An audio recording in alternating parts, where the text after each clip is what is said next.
All right, everyone. Welcome once again to the Face of Business. I am your host, Damon Pistolka, and I am so excited for our guest today because we're going to be talking about taking the guesswork out of business growth with Jay Tinkler. Thanks so much for being here, Jay. Jay from Remarkably. We're going to talk about Remarkably too. Thanks for being here today. Amazing to be here, Damon. Thanks for having me on. Yes. Well, Jay, I always like it when I can get people on here from Australia because it's easy for us. It's early in the morning for you. It's in the afternoon for me, and you're fresh Relax. and ready to go. Yeah, let's do it. Yeah. I'm pumped. Good. Well, we always like to start out as we do this, kind of understand your journey into getting into what you're doing today and helping people think about marketing and growth and all the other thing that you're doing. So tell us a little bit about your history and how you got here. Yeah, listen. I probably approached sort of marketing and everything around how we grow businesses from probably an unconventional way. My background, I ran a web company for about 11 years, and that was mainly around sort of building high performing websites that are able to convert. So there's a lot of on-site optimization, that kind of thing. And the thing that we were really focused on was how do we actually ensure that the companies and the clients that we work with understand, understand that at the other end of the line there's still a human, right? Yeah. And in doing so, what that would look like is how are we communicating, how are we showing up, how are we using things like behavioral science and different things to be able to communicate with another human being in a warm way. And really just at the deep core of that was this idea that if we can accelerate trust, if we can improve the way in which we build trust, not only at a sort of a long-term partnership kind of way, which is always beautiful and great, but also at that transactional level as sort of how we are actually in a short period of time able to generate trust, then obviously the roll-on effect to that is going to be, in the web game is going to be conversion and engagement and that kind of thing. But at a bigger level, it's going to be business growth. So speed forward a whole lot of years, we're now in a position where we've really gone and interviewed and spent time with people around the world on what does it take to build a trusted business and a trusted brand.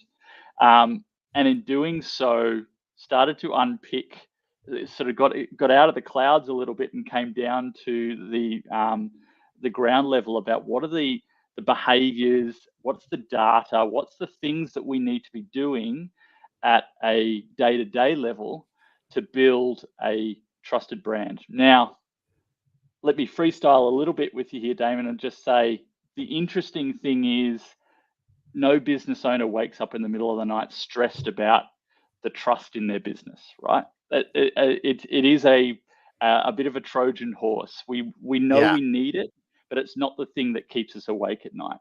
But what's the thing that does keep us awake at night is how do you build a business that people feel compelled to talk about? How do we get the advocacy out there? And really at the core of that is trust, right? So we started focusing on that question. What does it take to build a business that people feel compelled to talk about? And that becomes this organic, if we can switch that on and accelerate that and amplify that, what that plays out is this beautiful opportunity to cut costs in normal advertising and marketing and grow business in a more organic way. Yeah. Well, that's so true. It's because when you understand how to build that advocacy, you just went from I've got my salespeople to I've got all these salespeople that are out there in the world. Absolutely. Yeah. So as you're down that journey, trying to figure out what it takes to build that advocacy, what was one of the things that really stood out to you? Do I have to limit it to one? Can I? No. You can go down the road. Let's go down. Let's hit three. Let's hit whatever you think to make sure we hit a few of those really important ones. Okay, so let's start with the thing that we always talk about when it comes to small business in particular, which is word of mouth, right? Is how do I sort of generate more word of mouth? Which is really what we're talking about when we're talking about advocacy. It's we're Yep. talking about building brand and building a level of opportunity for maybe a client or a prospect to be able to go out there and talk about us. The first thing, and at the core of everything we do, and one of the things that I'll chew your ear off if you let me, is around this topic of trust. Okay, and right from when we're at school through to business school and whatnot, we're taught that we need to talk about our features and benefits, and we need to talk about the things that we do and how reliable we are, and all of this kind of stuff, right? But when you start to break down what trust looks like, the first thing that comes out of that is you realize that it's made up of two things. It's definitely that competence piece, which is your reliability, how we show up, how doing the things that we do, that we're good enough, all of the things that we battle with as business owners every day. And the second part, which often gets missed, is this ability to successfully show another human being that we care about them. And this is what we call your warmth of intention. Your ability to successfully communicate to another human being that we care about. Now, this is the emotional piece, and it's where everyone feels like they get off the bus a little bit. But what the interesting thing about that is, if you think about how we all trust other people, whether it be a friend or it starts with that. So it starts with, Yeah. does this people mean me harm, or does this person care about me? And then I then go and check their competence. So if you think about, let's go the typical example of a used car salesperson. If you walk into a used car sales lot, the first thing you think about is this person trying to put a deal on me, or is this person really caring about whether I'm going to get the right car? And at that point, do we then think about whether they're good enough to talk to us about this car, or they're knowledgeable, or those kind of things, right? The interesting thing that happens, that if we don't focus on that, or on our warmth of intention first, is I will forgive you for lack of competence. So we've all had clients that forgive us for things coming late because they know that the long term that we care about them. We'll forgive you for lack of competence if we know that there's warmth of intention. But the other way around, you can be as competent as you like, but if I don't feel like you care about me, I don't forgive you for that. Wow. Right? So the problem being is that we need to start with that warmth of intention and build strategy. So I'll pause there. I'm happy to sort of go on from there, Damon. I've got a ton of questions around this. I'm writing as fast as I can because this is good stuff. So, yes, that's awesome. It's awesome that you're talking about this, because it is. We talk about this often. We don't talk about the warmth of intention, which I really want to dive into this a little bit, because everyone, as you said, is taught about features, benefits, why we're high quality, whatever you want to talk about, all those things. And it's awesome that you bring up, we have to show them that we really care first. Absolutely. And I think what we find, I speak about this a lot, right? So I love this topic of trust. However, when you drop it down into small business land, we often find the response is, hey, I love it. I love what you're saying, Jay. Warmth of intention is great, but I'm trying to feed my family here, and I'm trying to build a business here, and I've got employees I get it. That's it feels fluffy. But once you start to drop it down into the behaviors that drive it, that's when the growth starts to turn on. So can I dive into that a little bit, Damon? Yes, exactly. Yeah. I was going to ask you to. Yeah. Okay. So let's start with the warmth of intention, right? So if you take that at a brand level or a growth level, the first thing that sort of starts to come up is, okay, we've got our purpose and our mission and our values. We all sort of are told to focus on those. But if we then shift that to going, they're very much about us. The purpose, the mission, the values are very much about us and how we feel and what we want to project to the world and all that kind of great, important, all of that kind of thing. But where's the intention, right, at a brand level? So if we shift that to brand level, that looks like an intention statement in our language. And what that means is you take something like a purpose. We're here to, I think we talked about construction. We're here to build, bring better living to the over 60 age group or something like that, right? Yeah. I'm sort of freestyling here a little bit. But the second part is the so that. What's the so that comes after that? And the so that becomes the piece that drives the intention, so that the older generation can spend more time with their families, right? So that piece becomes the intention, the care piece that says we care about the older generation spending more time with their families. And that's where we start to go, okay, at a brand level, let's start focusing on that. So that might mean that every building that we do, we put special intercoms in so that they can have live stream with their families, or it starts to open up the eyes to greater areas to be able to communicate at a brand level that we care about our customers. And through doing that, we start to have that beautiful share value moment. And I feel at a brand level that you care as a company, right? Yeah. Well, and it's incredible when you can do that. So name a company that you think does that, so we have an example. Well, the interesting thing is what this looks like at big business is it's where they start creating community. So let's go. And I always use this as an example, but I always pause because everyone pronounces it differently. Let's say Nike. Is it Nike? Nike. Yeah. However you want to, right? Yeah. So Nike went and created Nike Run Club, right? So Nike Run Club doesn't really generate a lot of income for the company.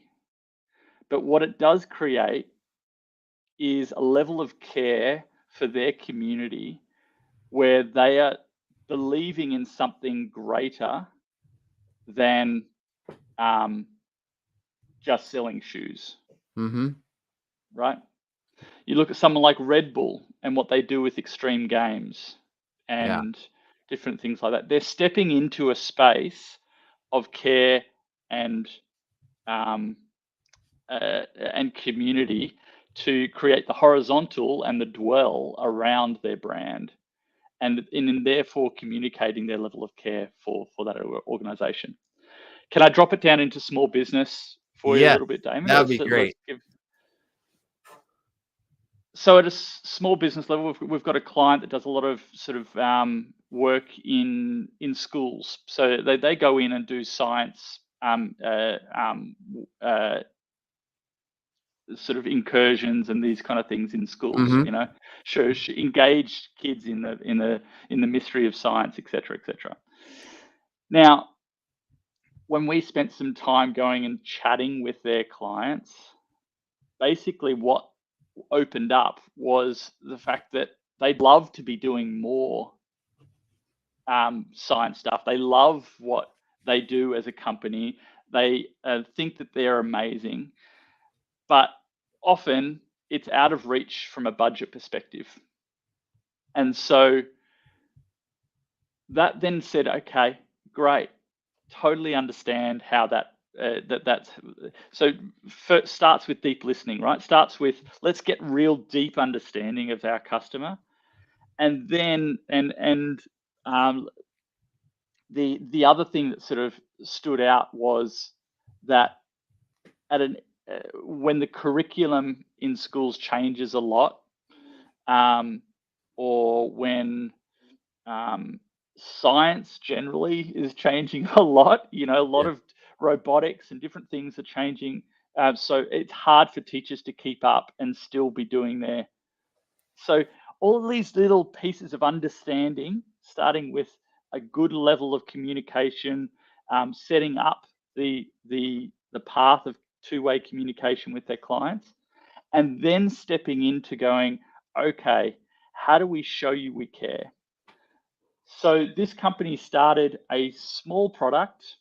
It's not a product that probably will be will take over the world, but it's a beautiful little product that shows schools that they care about making consistent on creating consistent education in schools around science. That they can, it's an on-demand product that they can jump in and create. And the feedback that we've got from that and the level of growth that we've got out of just that small product, because of the engagement that happens into bigger products that come off the back of that, has been quite surprising as far as how the engagement has gone, purely because of the fact that they listened, they spent the time, got the data as to what they actually want, and then showed up about with purpose and intention about caring about their customer rather than just throwing what they thought that they needed at them. Yes. I'm writing on that. That's a great example, though. I mean, when you look at it, that applies to so many different small businesses, really, and industries and things, because getting to know your customer really well is beneficial for everyone, and understanding them well enough to know that, listen, you may not want the most premium, but you could use this tool right here that almost everybody in what you're doing would really enjoy to have, and you may even give it away. But the benefits, by showing you care, you're going to get a lot more business growth because of the things that are going to happen beyond that, because you're going to become very familiar as someone who cares and can help them more. Absolutely. Yeah. Yeah. And then you start to sort of say, okay, Jay, how do you start creating strategy? How do you start and the behaviors then become, how do you show your customer that you care about them? What are the behaviors that you're showing, and then putting either a product or a system around that to allow that to be consistent within your organization. The example I give a lot is we recently had our I'd say it's a little while ago now, but we had our veranda redone. We had our and basically it was we live up on a mountain, so it gets weathered very easily, that kind of thing. And we had it re-oiled. We had it and resurfaced. Now, when I went out looking for someone, I didn't have someone that was top of mind for doing that kind of job. So I went to the local newspaper and looked up, as we do, in the classified section, and tried to find the someone. We had one guy come out and it was too expensive, and the second guy came out. He was about the right price. He said he can do it. Great, timing wise worked. So he came in and he did the job, and he did a good job. It was fine. It was nothing, I wouldn't say remarkable about it, but it was an okay job. And he left. Everything worked seamlessly. It was fine. The thing that made it remarkable, though, is that 3 months later, he knocked on the door and he said, "Hey, Jay, I've been thinking about your veranda, and probably now there's probably going to be a little bit of touching up that needs to happen. So I thought I'd drop you round a tin of decking oil just so that you can touch it up." Now, in that moment, he's probably planned it. He's probably budgeted that little tin of decking oil into the job and all of that kind of thing. But in that moment, he's got me now talking about him all over town, right? Yes. You've got like, because he showed in a moment that he cared beyond the job, and he now has got me in as an advocate. Now, the beauty is, if you drop that down into strategy, is that his CRM can tell him that 3 months after every job, he gets a little alert that he has to go and knock on that door with his probably got a box of decking oil sitting in the back of his truck, right? Yeah. Yeah. To say, and in each one, it will be a remarkable moment for that Yeah. person. But for him, it doesn't have to be so ad hoc or like it can be planned. Yeah. It can be genuine, but systematic. Absolutely. Absolutely. And that's a great example. I think, we get so caught up in the whiz bang or other things, and you look at a simple act like that, which is very simple, as you said, all the way from A to Z, but the impact on it. You can do that in so many different industries, so many different. Yeah, it just is incredible. And the fact that you brought up your CRM can remind you it's time to go do it, and you can just do it and get it done, and you made that impact, and that will be really good marketing for you. That's for sure. Absolutely. Yeah. Yes. Huh. Real good. That's awesome. You have to, I mean, what are some of so that's kind of a creative way. That's a great story around this. What are some of the most interesting things you've seen people do that really created that remarkable experience, but it wasn't that remarkable of an effort, and it wasn't, you just go, huh, that's a good idea. I would have never thought of it. Wasn't that big a deal, but it made a really big impact.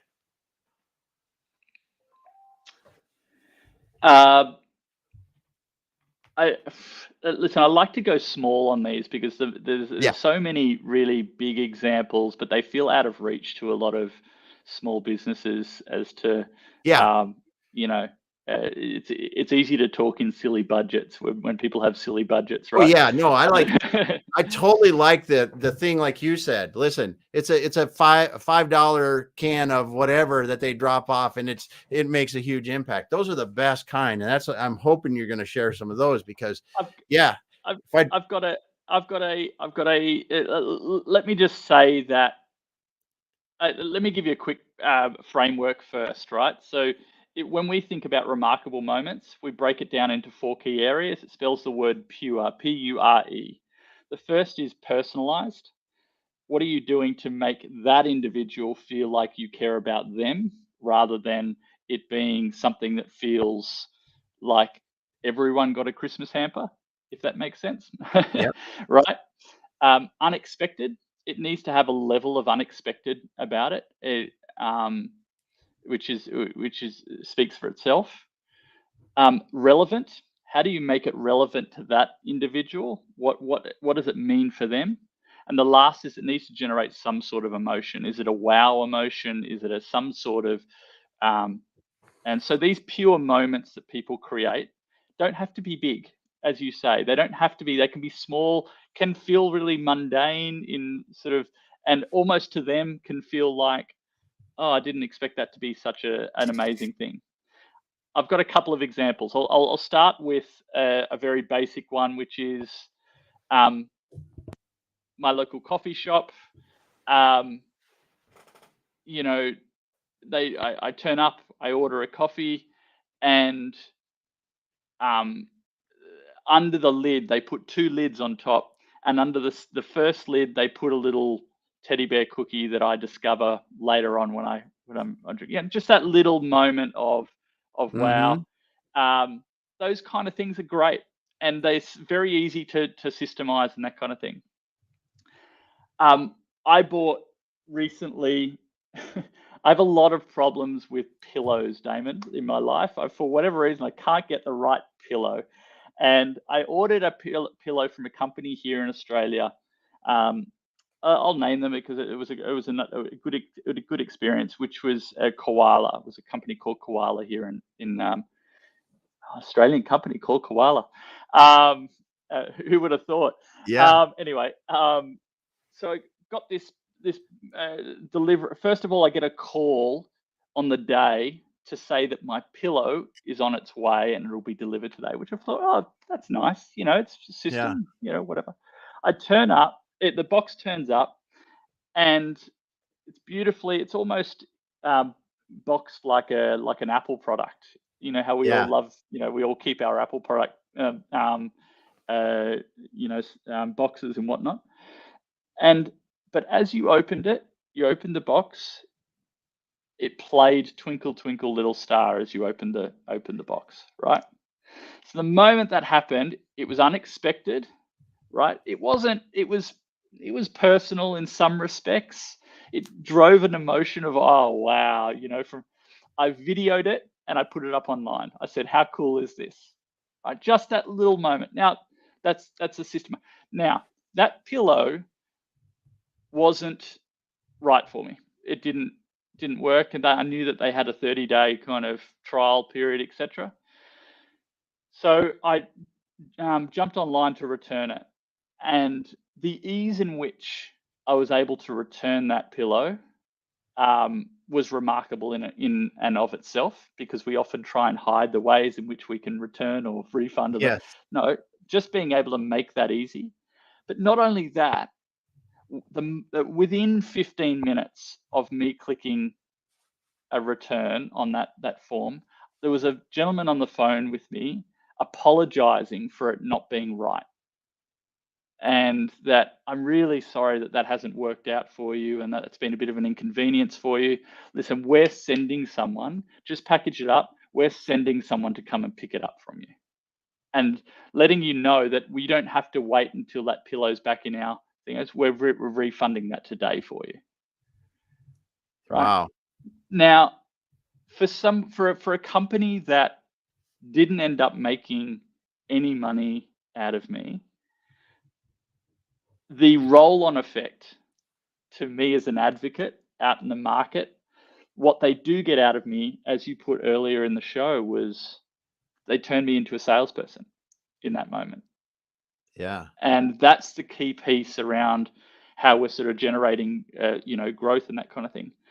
It's really important to note, though, that all of this has to be backed by data, right? So we need to actually look at conversion rates and what are we actually generating from those moments? How are we looking at those small advocacy moments? How are we generating lifting average sale value, those kind of things via small moments and creating the unexpected, but also driving those advocates, and how do we actually then look at turning them into reality as far as business growth. Yeah. Yeah. Well, that's interesting because you can talk about creating the experience, but then what are some of the ways that you're going to measure that? Is it going to be like the average order size increasing over time, or is it higher conversion rate because we've got people that know more about us that come through? Or what are some of the key things that you guys are looking for when you're creating these unexpected moments to see if they're having impact? Yeah, there's a couple of different ways. There's a few ways through digital. The interesting thing with word of mouth, right, is it's probably the lowest cost way of growing a business, Yes. but it's also the hardest to measure, to really sort of pinpoint that that's where it comes from. What we have found, though, is through a number of digital products, we can measure advocacy. You can use things like affiliate links, those kind of things, to be able to drive where that's coming from. One of the things that we find is one of the simplest ways of tracking a lot of advocacy is whacking in every form, putting in every conversation, how did you hear about us? You know, Oh, and it's um, fascinating how often we leave that question out of our conversations and our sales conversations is how did you hear about us? And you'll yeah. be amazed once you start putting these things in place, just how often it is somebody else was talking about you rather than, and it's not always sort of barbecue conversation. It's often sort of social media, or it's um, on a podcast, or that kind of thing that sort of Hmm. is driving the growth. Yeah, that is something that I'm thinking about, thinking through forms and things that I've been associated with, gone through. It's like maybe 10 to 25%. I mean, not very many at all. Because No, everybody's always going, okay, I just want the minimum amount of information because they know that that's might not get somebody to come through the form, go all the way through the form and submit. Um, but great thing to know. yeah, and listen, the other thing that's interesting is if you're driving more business out of advocacy, which is what we really all want, and why do we all want that? It's because of the fact that we are transferring trust from another human being to this new prospect, right? And that new prospect is further along the trust journey when they Yes. start that sales conversation. So we're not going into, we can cut down on costs on building proposals, or cut down on, because of the fact that we have generated um, a trusted brand, but also Hmm. we are now mobilizing our trust through advocacy. And so that's where it starts to go. We're not only growing our business, but we're reducing our costs and speed of acquisition um, through through word of mouth and general advocacy out in the market. Yeah. It's very interesting how you've made creating advocacy for your brand a science. Absolutely, it has to be. It has to be, Damon. Like and it has to. You have to actually look at the reason being is it's a leaky tap if you're relying on marketing and advertising types of marketing, Yeah. because of the fact that you know this better than I do, but if we're talking about equity in an organization and its ability to survive without sort of the key person risk stuff that plays out in business, that relies on having a trusted brand and a brand out there that people believe in. If you rely on the only way your business works is if um, either one person is the great salesperson, or the Google ads are the only way. What happens if Google turns itself off or changes the algorithm, or we've seen it happen before, or AI comes along, or all of that kind of thing. Yeah. It needs to rely on, there's still a human element here that needs to be measured and it needs to be important. Yes. Yes. Such good stuff. Such good stuff. And I honestly I didn't know we were going to talk about this till today. This is great. Great.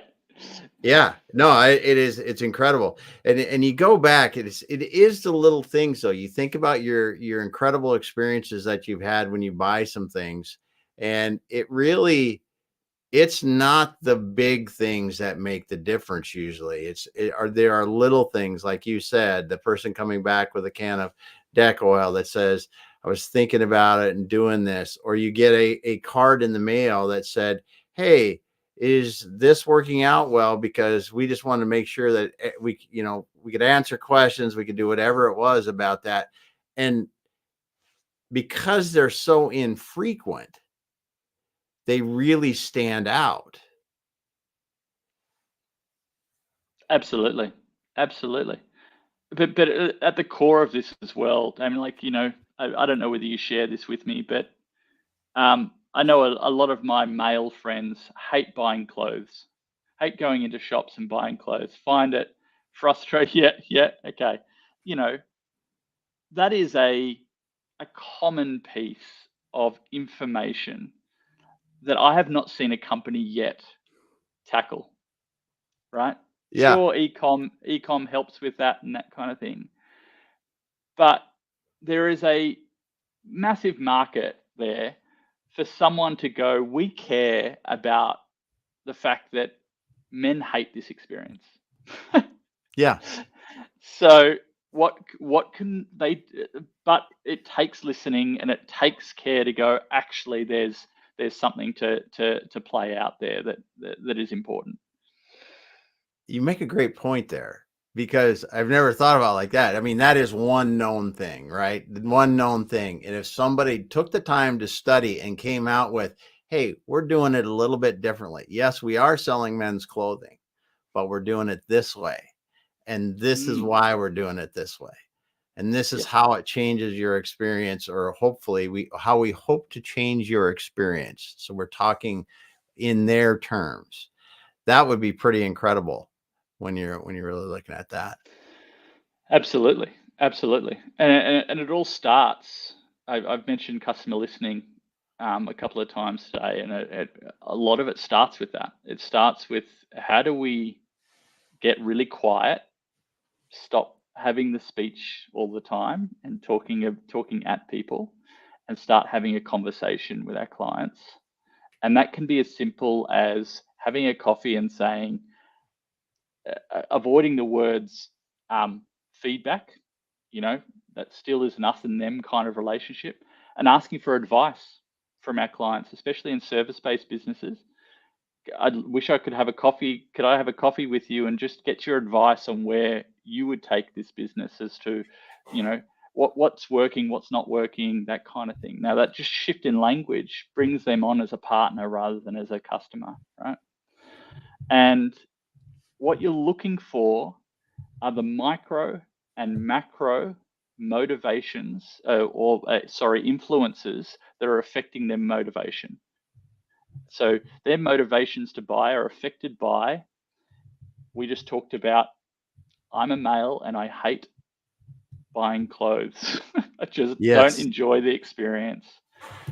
And that's a macro influence on my motivation that's going to influence the amount of clothes I buy. Now, probably the closest I've seen as far as fixing that problem are these boxes where you just have a stylist send you a box with their decisions for you.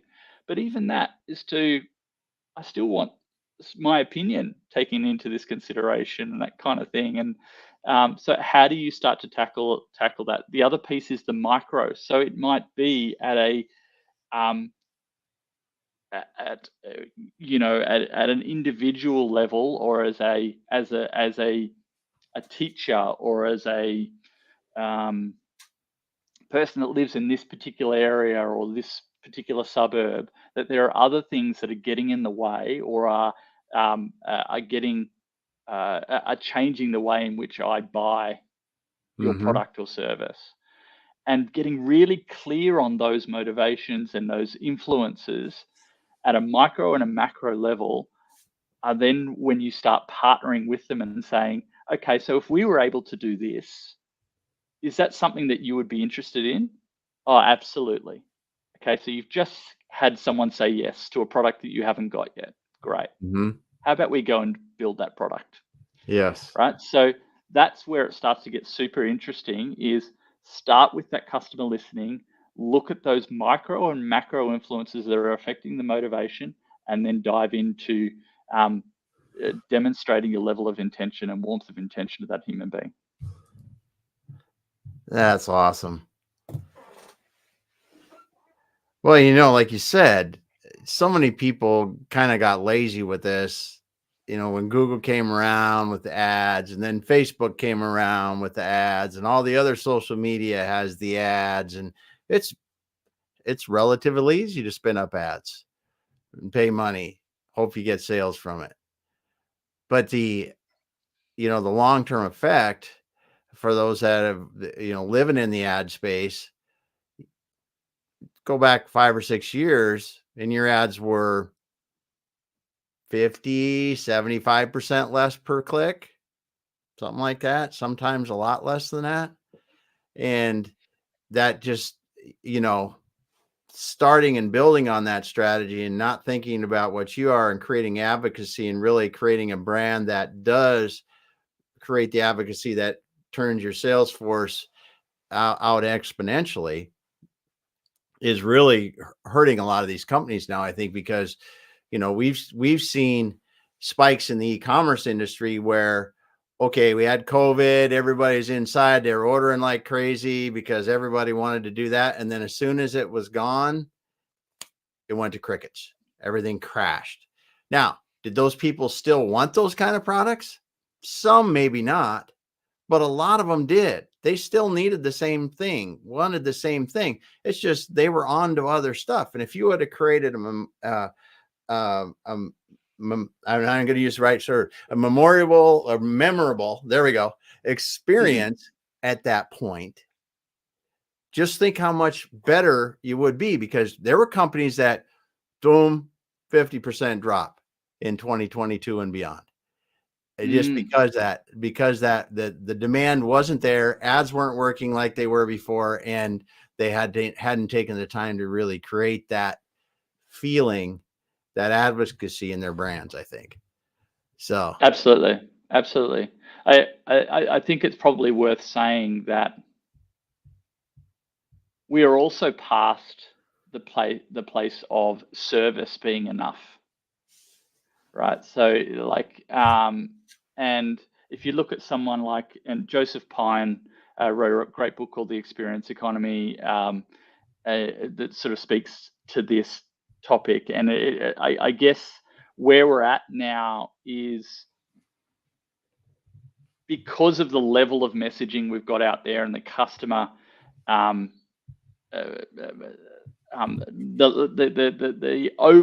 overload of communications we're getting across multiple channels.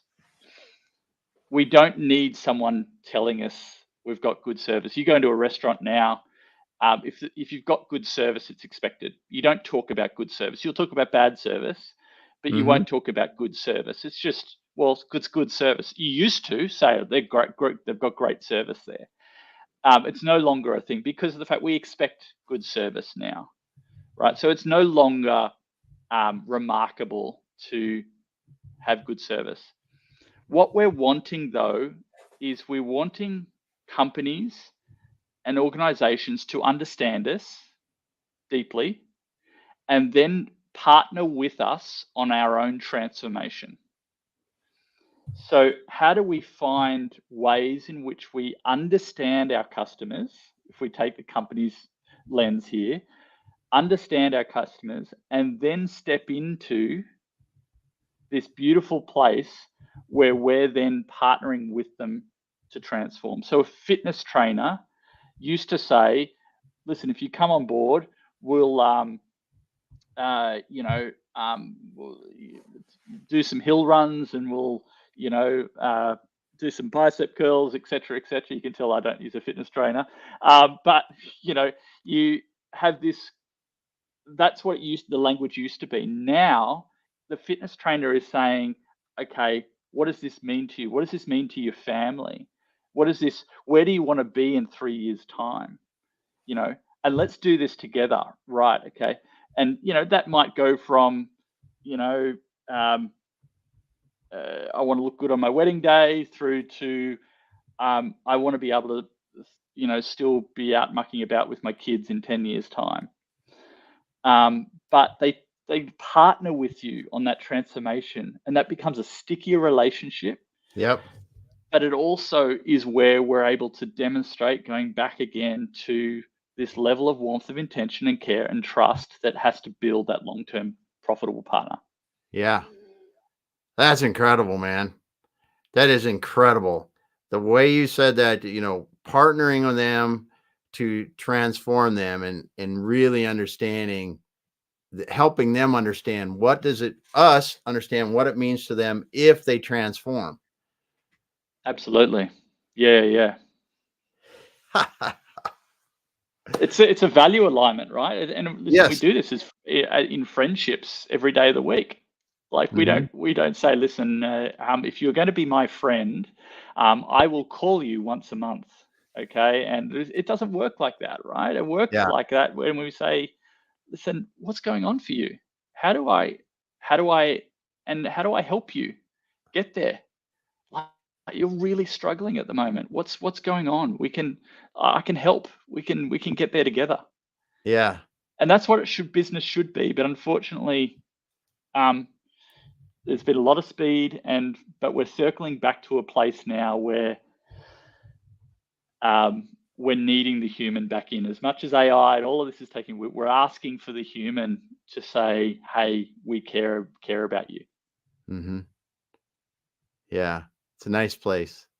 Mm, I mean, it good. really is. We've got the convenience, like you said. We expect a level of service.